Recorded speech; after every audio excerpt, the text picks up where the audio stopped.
Hello and welcome to Web TV Focus program, where we discuss issues that affect the Nigerian household. I am Gabriel Jude. To begin this discussion today, just to let you know, the National Bureau of Statistics (NBS) recently released the Rebased Consumer Price Index (CPI) numbers on Tuesday, February 18th, 2025 for January 2025.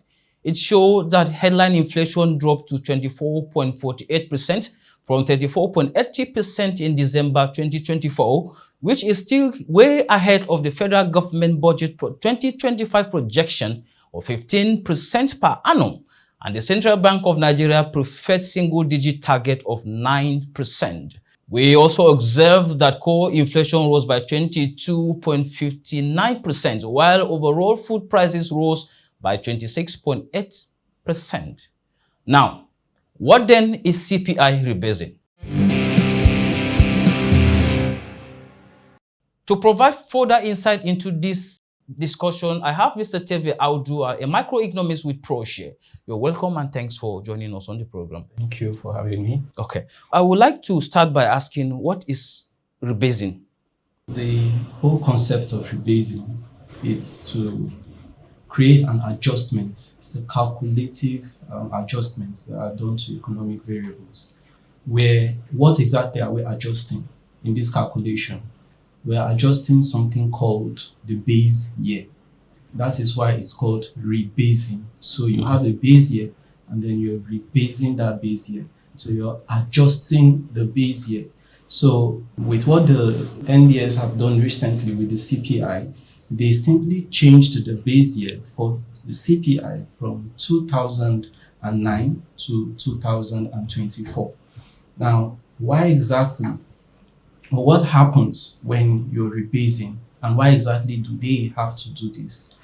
Now, when rebasing, there are several things that take place. There is, a reweighting of the items or composition of the food, the basket of items that are considered when this calculation is being done.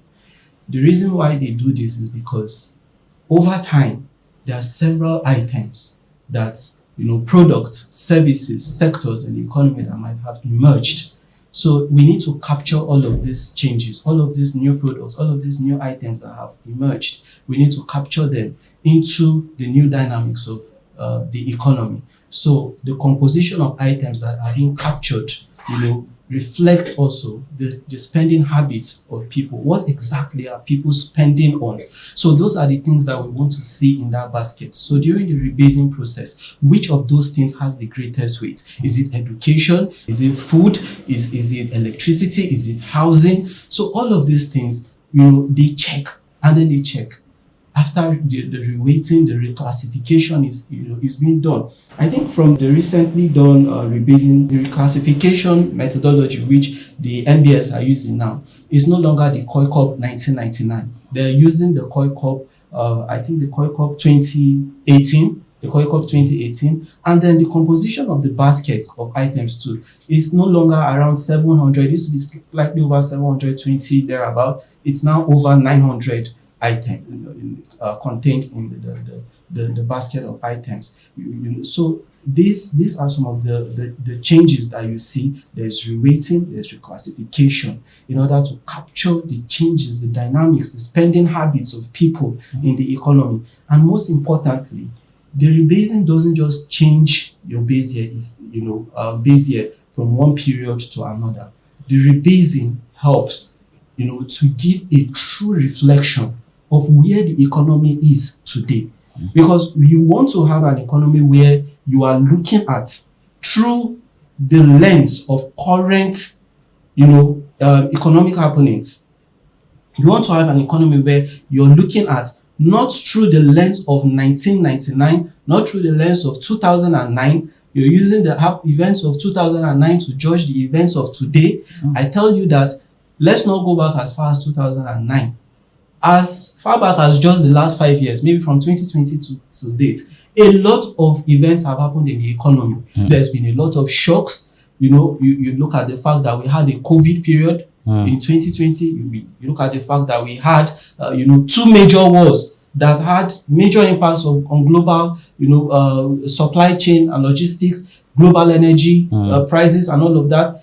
Policies have changed. The economy has changed a lot. So all of these dynamics have to be captured. That is why we need to look at the economy through the lens of today and not through the lens of what had happened so many years ago. What happened so many years ago would serve as a lesson, yes, but then what is happening today?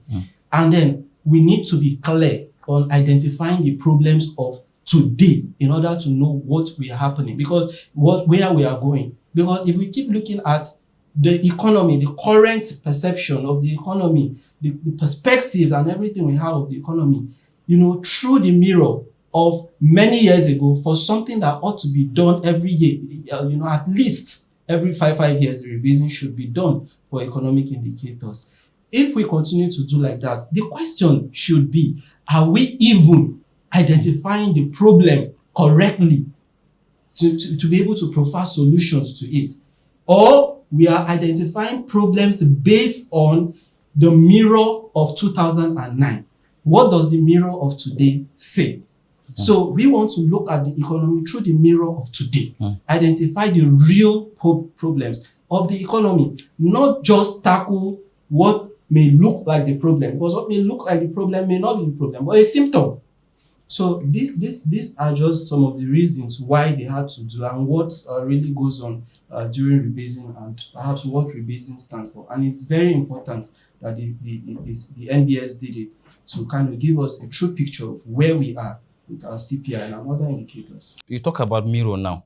So let's look at the mirror, right? Now, in looking at the NBS report, you see that we have headline inflation dropped from 34% to 24%.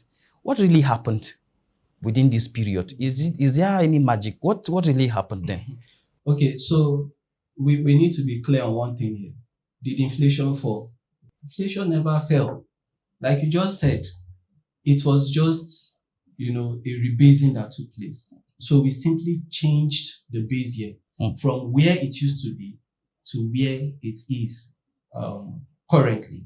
So it's just, I tell you, look at the price of something today is the price of something some years ago was maybe 60 naira. And the price of that thing today is 100 naira. So all you do is to look at the percentage change. 100 naira of today over the 60 naira of 2009. And then you look at the percentage change, you see the number you get. Now, if I tell you to do this same calculation, 100 naira of today against maybe the price of that thing was 80 naira last year. So you can see that you don't even need to do this calculation. 60 naira back then against 100 naira today, it's definitely going to give you a wider gap of growth. So if you change that thing and you look at that price of that thing at 80 naira last year against 100 naira today, it's a lower margin. So therefore, it's going to be a smaller percentage. But did inflation fall? No.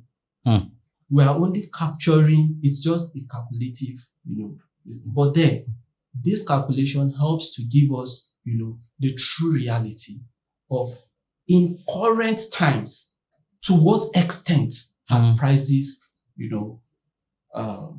elevated or risen. It's just like you look at a mirror. When you look at a mirror, what you see should be a reflection of who you are today as a man. But if you look at a mirror and who you are seeing in that mirror is a reflection of maybe when you were 16 years old or 17 years old, is that giving you a true picture of who you are today? That is what we are talking about. So if you want to buy a shirt, because you saw yourself in a mirror, looking like a 16-year-old, you may go to the market and buy the shirt of a 16-year-old because you want to look yoppy. Like a 16-year-old, but the mirror may be deceptive. It is not giving you a true picture of who you are. So the problem in your economy. So are you saying that the figures are not really effective, or because from your analysis, could see that, you mentioned that the inflation really did not fall, right? Now, but we look at the figures from 34 down. Someone told me actually that beans, the way they measure beans now, that it has dropped drastically. I think a little bit of 5% of the way it used to be. But looking at this figure, I really want to know what really happened. And then, does these figures really have effect on what should be in the market, really? Exactly. So what had happened, like I said, we have an adjustment in base year, lower margin relative to many years ago. So what these numbers are going to do, aside from just a change in base year, it has captured many more items that were not in the economy as at that time. Okay. You will agree with me that if you take your phone today, you can carry out many transactions on your phone and settle a lot of payment items today using just your phone. Some of these things, you could not do them in 2009. Did we have any POS operators and so many of them being around in 2009? These are items that have been included in the economy and have to be captured because people are spending money consuming the services those people are providing. So these are some of the things that have been included. It is very, very imperative that rebasing must be done for policy effectiveness. It is good that it should be done to give us clarity of where we are and where we would go or where we would be in terms of our policy decision making. I think it's also fair to say that the rebased numbers may also be an indication of the fact that the inflation momentum may have been, reducing, because if we had, adjusted the 24.48% rebased inflation number, using the old methodology, we would have seen that the inflation momentum, even before the January, as at December, the momentum of growth has slowed. December, November, October, the momentum had gradually slowed. So that's exactly in itself, under the old methodology, would be fair to say that the momentum of growth of inflation, had slowed marginally. It doesn't mean that prices have, really improved or things have become so much better. It doesn't totally mean that. It means that the extent of price growth was just 24.48% as at January. That is what it means. It did not mean that price had totally fallen. It means that is the extent to which price, general or overall price levels, increased in real terms. So I would like you to connect CPI rebasing to the household, right? Because this discussion is the centered on household, which is our priority. So how does this CPI, affect the household? The whole essence of rebasing, in fact, is the household who are being captured in the survey the NBS carries out in order to bring out these numbers. Their survey reveals where are households spending the most. Have the spending habits of households changed all these years? Has there been changes? Are there new items that households are spending on? What are those items? These are, things that will help the government to know where people are feeling the burden the most. Now, with the recent numbers, we've seen a reweighting of different, divisions of the rebasing. The COICOP 2018 classification methodology, which the NBS adopted, now expands to 13 division of items captured as against the 1999 COICOP, which captures just 12 divisions. Now, these divisions look at your food, look at hospitality, the newly introduced division, which is the insurance and financial services, which was not there before. That's why I refer to it as newly introduced. The education, the accommodation, where are households spending the most? Now, with the reweighting, we see that the weight of food fell.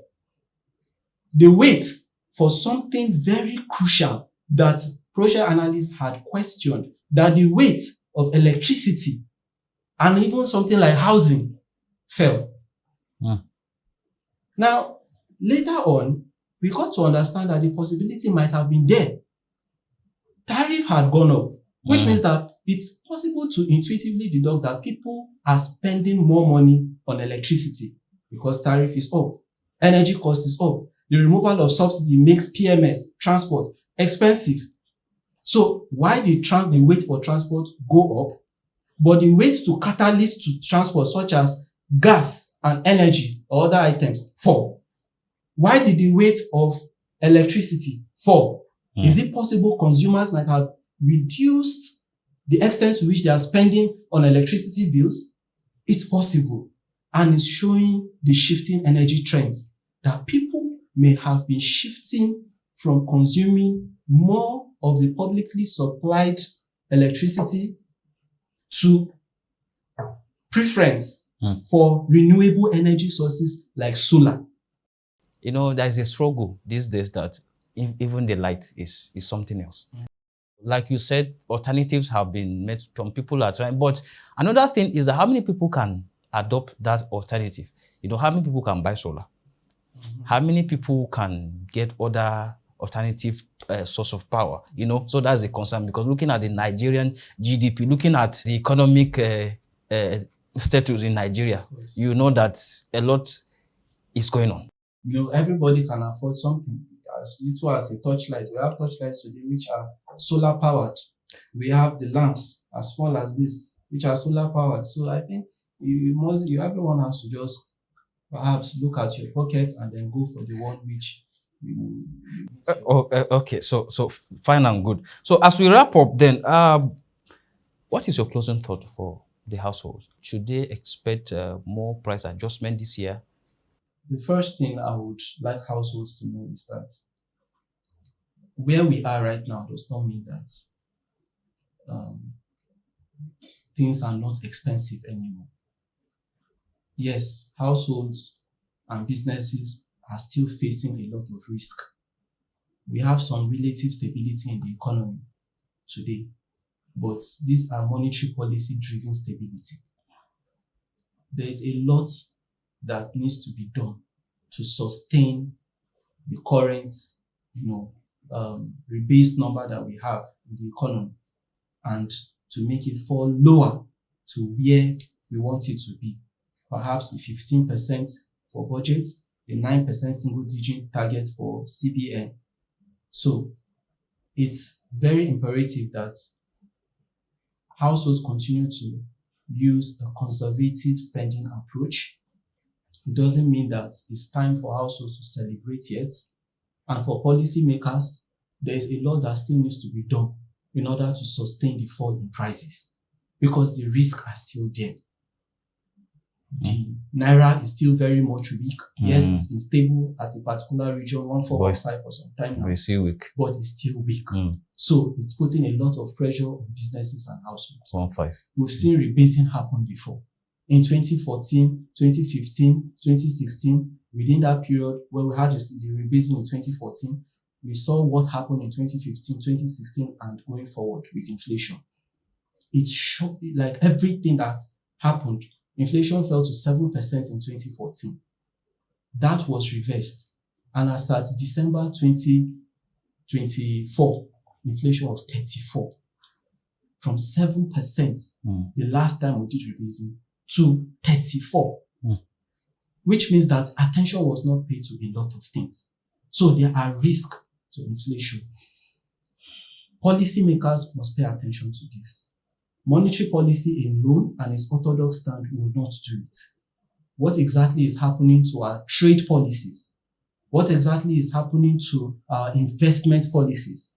Prussia analyst has called a lot about the use of the assets and balance sheet items we have in order to leverage the stock market with some of these assets, value what we have, and then look for how this can boost liquidity performance of the economy, drive sustainable inflows of investments to the economy.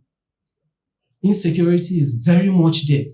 Why have we not been able to tackle insecurity despite the large amount of resources being channeled to defense expenditure over the years? So the risks are still very much, hovering around, and attention must be paid to all of these risks if the moderation in prices is going to be sustained going forward. So for households, it's not yet time to celebrate. We need to still tread conservative in our spending approach, and for businesses, of course, there's the stability, relative stability has helped businesses for a while now, but how sustainable is it? This stability we have now, how sustainable is it? So long as it's monetary policy driven, I don't think it's so sustainable. So the monetary policy authorities, the government, the fiscal policy authorities have to keep at it, have to look for ways to strengthen the naira, look at investment policies to kind of see how we have inflows into our economy, inflows from FDI, not just the FPIs, okay? And so these are just some of the items. Insecurity is a huge burden to agri this commodity. And then the financing model of a lot of public items that the government wants to spend on things like road, things like industries, a lot of projects the government have. The financing models are questionable. The government needs to revisit all of these financing models. All right, thank you so much, Teve, for this insightful conversation. He's a macroeconomist with ProShare. Thank you for your time. Thank you. Thank you for having me. All right, for households and businesses, it is not time to celebrate yet. For policymakers, attention must be given to sustain price moderation, naira strengthening, investment policy, and trade policy. And now to you, our esteemed viewers, this is where we draw the curtain for the discussion today. If you want to get more information on finance, the market, banking, the economy, and investing, please visit the ProShare website, WebTV YouTube, and follow our social media platform displayed on the screen. Till we come your way again, I am Gabriel Jude. Thank you for watching and bye for now.